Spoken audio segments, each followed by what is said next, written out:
That's right, Louis. Call him the tyrant of Thugtown.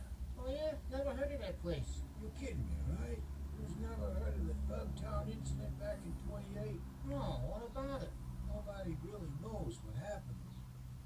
The story goes that the local gangsters peddled some bad hooch, turning the entire city into a bunch of crazy cannibalistic freaks. Wow, for real? Yeah, I kid you not.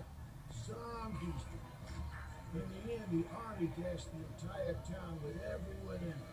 The whole area has been quarantined ever since. That's freaking whack, man. So where does our little pal here fit in?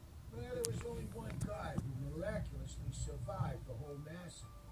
Didn't have a scratch.